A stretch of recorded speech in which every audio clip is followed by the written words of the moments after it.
اعوذ باللہ من الشیطان الرجیم بسم اللہ الرحمن الرحیم۔ ویورز السلام علیکم۔ ویورز میں ہوں آپ کا میزبان سید احمد سمیع یوٹیوب چینل کے۔ ویورز آج میں نے آپ سے بات کرنی تھی، یہ جو دراصل 2-3 دن آپ لوگوں سے بات نہیں کر سکا، اس کی وجہ یہ تھی کہ میں ذرا یہ جلسے کا انتظار کر رہا تھا، یہ جو ملتان کا ایک جلسہ ہونا تھا، تو آگے میں یہ اس کے اندر ذرا لوگوں کے بھی وہ لیتا رہوں، پوائنٹس لیتا رہوں اور ویوز لیتا رہوں کہ بھائی یہ جلسہ ہونا چاہیے یا نہیں ہونا چاہیے۔ تو ویورز پشاور کا ہم نے ایک چھوٹا سا نجی دورہ کیا تھا، اس کے اندر پشاور کے میں نے بہت لوگوں سے جب پوچھا جلسے کے بعد، تو انہوں نے کہا کہ نہیں جی ہمیں کیا ضرورت ہے کہ ہم ان چوروں ڈکیتوں ڈاکوؤں کے ٹولے کے اندر ان کے جلسے کے اندر ہم جائیں۔ تو میں نے کہا تقریباً 2-2.5 ہزار تعداد تھی، تو ان لوگوں نے یہی کہا کہ جناب یہ 2-2.5 ہزار وہ ہے جو ان لوگوں کے پرسنل ملازم، نوکر، ان کی فیکٹریوں میں کام کرنے والے یا ان کے جاننے والے یا پہچاننے والے تو وہ تھے، اس کے علاوہ پشاور کا کوئی بندہ اس میں شاہد و نادر شامل ہو تو کچھ کہہ نہیں سکتا۔ مثلاً بلور صاحب کا تعلق پشاور سے ہے، تو ہو سکتا ہے کہ بلور صاحب کے ادھر بہت کاروبار ہے، جسے کہتے ہیں کہ سینمے وغیرہ بھی ہیں، تو ہو سکتا ہے کہ وہاں سے وہ بھی لوگ لے کے آئے۔ تو بہرحال مقصد یہ ہے کہ پشاور کا جلسہ ایک بری طرح فلپ شو تھا، تو آج میں ملتان کے جلسے کا انتظار کر رہا تھا۔ جیسا کہ ویورز آپ کو معلوم ہے کہ ہمارے ملک کے اندر اس ٹائم پاکستان کے اندر کرونا بہت تیزی سے پھیل رہا ہے، اور یہ جو سیکنڈ ویوز ہے یہ پہلی ویو سے بھی زیادہ خطرناک ہے۔ لیکن بہرحال جہاں پہ جاہلوں کا ٹولہ ہو تو وہاں پہ عقل والے جو ہوتے ہیں ان کی عقل جو ہوتی ہے وہ مفلوج ہو جاتی ہے، اور ایک حدیث بھی ہے اس بارے میں کہ اگر کوئی بے وقوف آپ کی بات نہ سمجھ رہا ہو تو اس کو سلام کرے اور سلام کر کے سائڈ پہ ہو جائے، اس کو سمجھانے کی کوئی ضرورت نہیں ہے۔ رانا ثناء اللہ یہ جو منشیات اسمگلر ہے، جو کہ معلوم ہے آپ لوگوں کو، یہ اس کے بیگوں سے، اس کے ان تمام سے یہ چیزیں برآمد ہوئی تھی، اور جسے کہتے ہیں کہ یہ ابھی عدالت کو بے وقوف بنا رہا ہے، لیکن کب تک بنائے گا۔ تو اس کی ایک بات میں آپ کو بتاؤں کہ اس نے کہا کہ کوئی ایسا ڈیٹا نہیں ہے کہ جلسوں سے کرونا پھیل رہا ہے۔ تو وہی والی بات میں آپ کو کہوں گا کہ جاہل کو سمجھانے کا کوئی فائدہ نہیں ہوتا، جلسوں سے کرونا نہیں پھیلتا، کرونا جو ہوتا ہے وہ جھمگٹھے سے پھیلتا ہے، قریب قریب رہنے سے پھیلتا ہے، ایک دوسرے کو میش کرنے سے پھیلتا ہے۔ تو اگر آپ کے جلسوں کے اندر جو لوگ ہیں وہ 10-10 فٹ دور بیٹھتے ہیں تو پھر تو میں کہہ نہیں سکتا، تو اگر وہ جھمگٹے کی صورت میں ہے تو پھر تو کرونا پھیلے گا۔ یہ بلاول بھٹو جو تھا، حالانکہ ویورز میں نے آپ کو کہا بھی تھا کہ کرونا یا مردوں کو ہو سکتا ہے یا عورتوں کو، لیکن ایک تاریخ رقم ہو گئی کہ پہلے خواجہ سرا کو بھی ہو گیا ہے کرونا، اور وہ بلاول بھٹو اس کی مثال ہے۔ پھر بلور فیملی کی بھی ایک خاتون کو کرونا ہو گیا جو اس جلسے میں شامل تھیں، تو اب دیکھیں کہ آگے کس کا نمبر آتا ہے۔ اسی کے اندر میں بات کروں گا کہ مریم نواز صاحبہ کا ایک بیان آیا کہ میں ذاتی غم کو بھلا کے جلسے میں جا رہی ہوں عوام کے لیے۔ عوام کے لیے آپ کہاں جا رہی ہیں؟ آپ اپنے جسے کہتے ہیں شوق کے اقتدار کے لیے جا رہی ہیں کہ شاید مجھے دوبارہ کوئی ہم لوگوں کو دوبارہ پرائم منسٹر ہاؤس دیکھنا نصیب ہو، جس کی کہیں دور دور تک کوئی نظر نہیں آ رہا کہ آئندہ 50-100 سالوں کے اندر بھی پاکستان جب تک اللہ تعالیٰ نے دنیا ہے قائم ہے، اور جب تک پاکستان قائم ہے تو میرا جہاں تک خیال ہے کہ شریف فیملی کا کوئی شخص جو ہے، شاید آنے والی نسلیں جو ہوں وہ میں نہیں کہہ سکتا کہ وہ صفائی یا مالی والی کا کام ان کو مل جائے، تو میں کچھ کہہ نہیں سکتا، بہرحال پرائم منسٹر ہاؤس کے اندر یہ داخل ہونا ناممکن ہے۔ تو بات یہ کی کہ ذاتی غم کون سا، میں بہت افسوس کے ساتھ کہتا ہوں کہ بد نصیب ہوتے ہیں وہ ماں باپ جن کو ان کے ورثاء جو ہوتے ہیں، جو ان کی اولاد ہوتی ہے، وہ کندھا نہیں دے سکتے اور دفنا نہیں سکتے۔ ماں ایک ایسی ہستی ہے کہ ان کو سوچنا چاہیے، لیکن اپنی ماں کو ایک گتے کے ڈبے میں پارسل کر کے بھیجنا یہ کہاں کی وہ ہے۔ تو کیونکہ وہ آج کل فیس بک کے اوپر اور یوٹیوب کے اوپر ایک بہت لفظ آ رہا ہے، ٹانگیں کانپنا پسینے چھوٹنا، تو نواز شریف کے بہرحال پسینے بھی چھوٹ گئے اور ٹانگیں بھی کانپ رہی تھی، اور دنیا نے دیکھ لیا کہ ایک شخص، پہلے تو تم نے بہانہ کیا تھا کہ مشرف صاحب نے تمہیں نہیں آنے دیا، جو کہ جھوٹا بہانہ تھا تمہارا، حالانکہ مشرف صاحب اس کی اجازت دے چکے تھے، اور بقول چودھری شجاعت صاحب وہ اجازت لے چکے تھے مشرف صاحب سے، لیکن اب تو تمہیں کسی نے نہیں روکا، ابھی تو ہم کہتے ہیں کہ تم آؤ، مطلب دنیا کہتی ہے، سارے پاکستانی کہتے ہیں کہ نواز شریف کو پاکستان آنا چاہیے، تو 4 ہفتے کے لیے گیا تھا۔ یہاں پہ میں حکومت پاکستان سے ایک اپیل کروں گا کہ یہ اس جج کو شامل تفتیش کریں کہ جس نے یہ ضمانت دی تھی 50 روپے کے ایفیڈیوٹ کے اوپر۔ وہ جو جج ہے اس کو لازمی انصاف کے کٹہرے میں لانا چاہیے۔ اور شہباز شریف تو خیر پہلے ہی گرفتار ہے، اور شہباز شریف کو بھی جناب یہ کیس بھی اس کے اوپر ڈالا جائے کہ تو بگانے میں شامل تھا، اور شاہد خاقان عباسی کو بھی گرفتار کیا جائے، اس لیے گرفتار کیا جائے کہ اسحاق ڈار کو بگانے میں یہ شخص شامل تھا، جو آج بڑی بڑی باتیں کر رہا ہے اکانومی کے بارے میں اور اس کے بارے میں اس کے بارے میں۔ اور بھائی تم اکانومی واقعی تم نے اسٹرانگ کی تھی، لیکن ایئر بلو کی تھی، پی آئی اے کی نہیں کی تھی۔ ہم پہ تو تم ایک ہاتھی، سفید ہاتھی جیسے جو تھے، وہ جسے کہتے ہیں کہ ہمارے ملک کے اوپر تم نے سوار کر دیے تھے، اسٹیل مل جیسے کہ جن کو تنخواہیں دیتے رہو اور بس انہوں نے کام کرنا ہے، نہ کاج کرنا ہے اور خسارے کے اندر۔ تو بات یہ ہے کہ آج ایک اور بات بھی آپ کو بتاؤں کہ آصفہ بھٹو صاحبہ نے اپنے سیاسی سفر کا آغاز کیا۔ اب میں آصفہ بھٹو کو کیا کہوں، کہتے ہیں کہ جو نئی جنریشن ہے یہ اسلام سے ذرا قریب ہے، پرانی جنریشن کے مقابلے میں جو نئی جنریشن آج کل جو آپ اگر یوتھ دیکھیں نا، یعنی کہ 15 سال سے لے کے 35 سال کے جو افراد ہیں وہ اسلام سے ذرا قریب ہیں۔ لیکن مجھے نہیں سمجھ آتا کہ آصفہ بھٹو کون سے اسلام پہ ہے کہ جو کرپٹ باپ کا کرپٹ بھائی کا ساتھ دے رہی ہیں اور اس کے لیے یہ سیاست کے اندر قدم رکھ لیا ہے۔ کرپٹ تو کرپٹ ہوتا ہے، چور کو چور نہ کہو، اور جو چور کا ساتھی ہوتا ہے وہ بھی چور ہوتا ہے۔ لیکن مسئلہ یہی ہوتا ہے ویورز کہ تربیت، جس نے حلال کا لقمہ کھایا ہو وہی حلال سمجھ سکتا ہے، جس نے کھایا ہی حرام ہو، جس کا بدن ہی حرام اس سے پلا ہوا ہو، جس کے بدن میں خون جو گردش کر رہا ہے وہی حرام پیسے کا ہو، تو وہ ان چیزوں کو کچھ نہیں سمجھتے۔ بقول مولانا فضل الرحمان کو کہ میں کرپشن میرا ایشو نہیں ہے، کرپشن سے ہمیں کوئی واسطہ تعلق نہیں ہے۔ اب یہاں پہ لگے ہاتھوں ذرا فضل الرحمان صاحب کی بھی بات کر لیں۔ وہ کہتا ہے جلسہ ہر حالت میں ہوگا، بھلے ہمیں اس کے لیے قربانی دینی پڑے، اور ڈنڈے کا جواب ہم ڈنڈے سے دیں گے۔ تو فضل الرحمان صاحب بات یہ ہے کہ یہ عمران خان کی حکومت ہے، یہ نواز شریف، شہباز شریف، نون لیگ کی حکومت نہیں ہے کہ جو سڑکیں کھدوا دیتے تھے، جو پل بند کر دیتے تھے، جو پتہ نہیں کیا کیا کر دیتے تھے، اور دہشت گردی کا سا ماحول پیدا کر دیتے تھے۔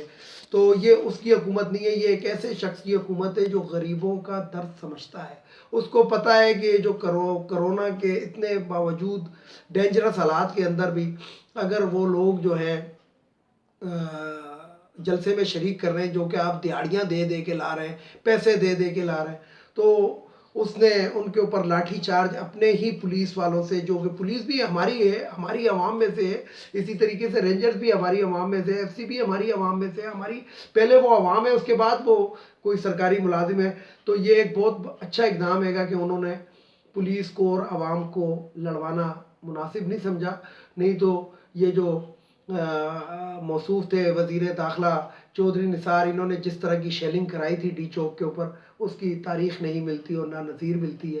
لیکن پھر وہی والی میں آپ کو بات کہوں گا کہ جاہلوں کو بحث کرنا یا جاہلوں کو سمجھانا اس سے بہتر ہے کہ ان کو سلام کریں اور سائڈ پہ آ جائیں۔ اور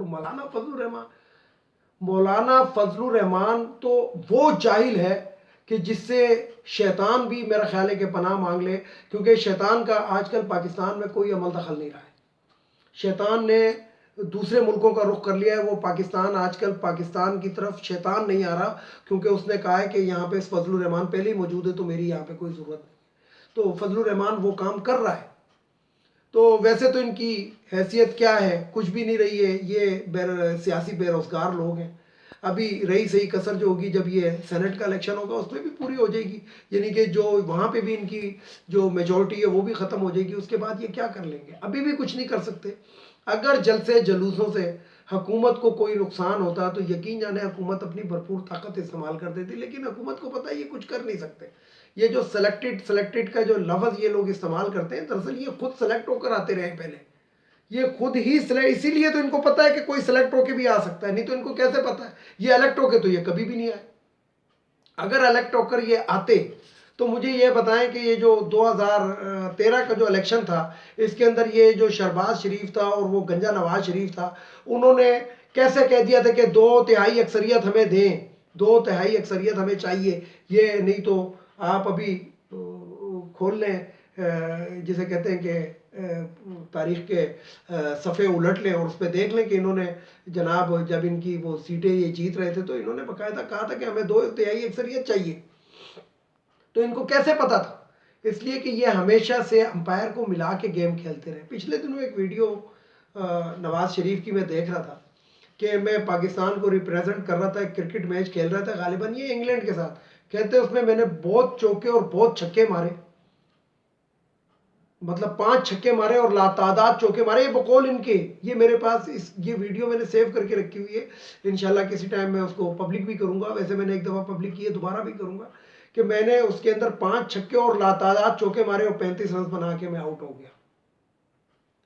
تو یہاں سے اس بندے کے فارغ الدماغ ہونے کا آپ اندازہ لگا سکتے ہیں کہ لاتعداد چوکے, 5 چھکے 30 رنز بن گئے, ایک چوکا مارو 35 رنز بن گئے. تو لاتعداد چوکے مطلب کتنے چوکے مارے تھے, پھر بھی کیا اسکور بورڈ خراب تھا یا اسکورر غلط تھا کہ وہ لکھ نہیں سک رہا تھا.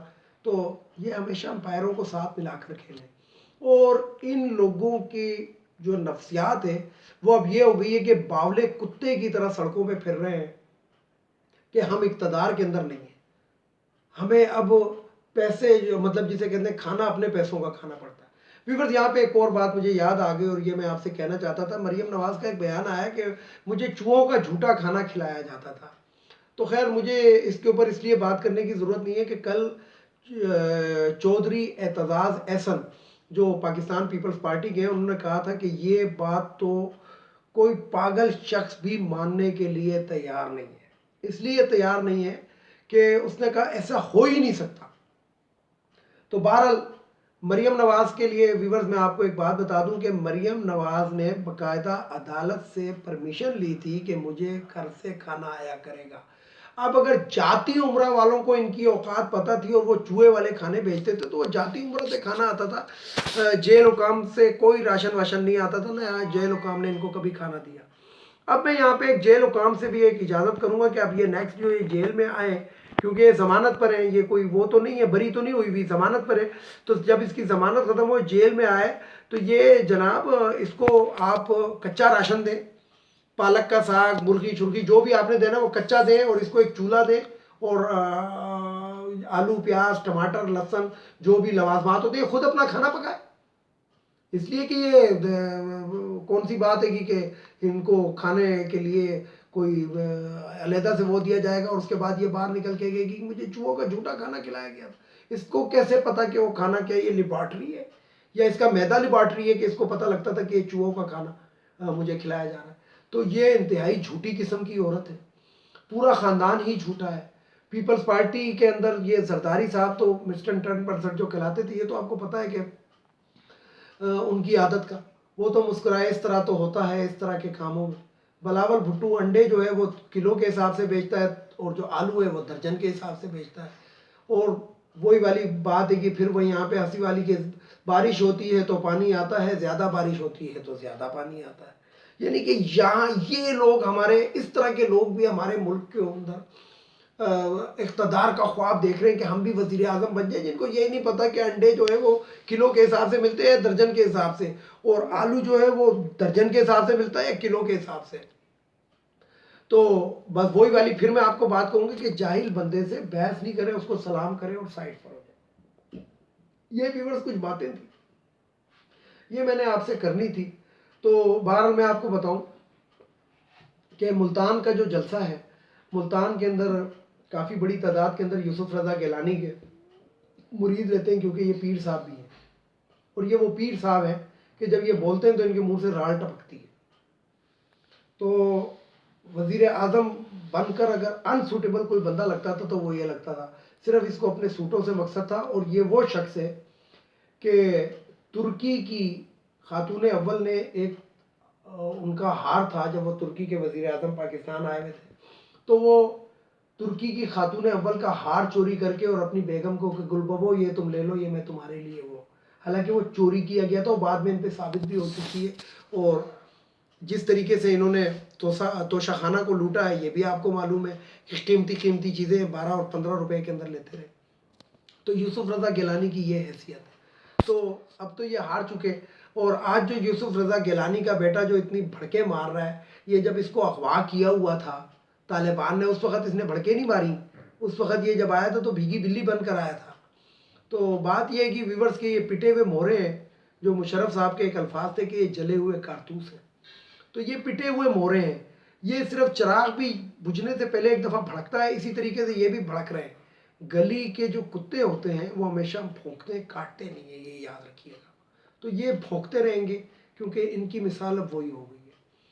تو آخر میں آپ سب سے اجازت چاہوں گا سر، اور وہ بات آپ سے لازمی کروں گا کہ ایک تو ان افغانیوں کو اس ملک سے اب چلا جانا چاہیے، نہیں تو ان کو کیمپوں کے تک محدود کر دینا چاہیے. حکومت کو چاہیے اور ایس ایچ اوز کو اور ایس پیز کو، ڈی ایس پیز کو اور آئی جی وغیرہ کو پابند کر دینا چاہیے کہ یہ پاکستان میں اب کسی قسم کا کاروبار نہ کر سکے. دوسرا، یہ جو خواتین کی مخصوص نشستیں ہیں ان کو اب ختم ہو جانا چاہیے، اس لیے کہ ہمارا ملک کوئی ایسا ملک نہیں ہے کہ ہم ان خواتین کی 40% نشستوں کا بوجھ بھی ہم اپنے قومی خزانے پہ ڈالیں اور یہ مریم اورنگزیب اور یہ جو دوسری طرح کی عورتیں ہیں یہ سلیکٹڈ منتخب ہو کر آئیں اور اس کے بعد یہ ہماری پالیسیاں بنائیں. تو یہ الیکٹ ہو کر آنی چاہیے، سلیکٹڈ نہیں ہونی چاہیے. اور یہ خواتین کی مخصوص نشستیں قومی اسمبلی، صوبائی اسمبلی، سینٹ اور ہر جگہ سے ختم ہونی چاہیے.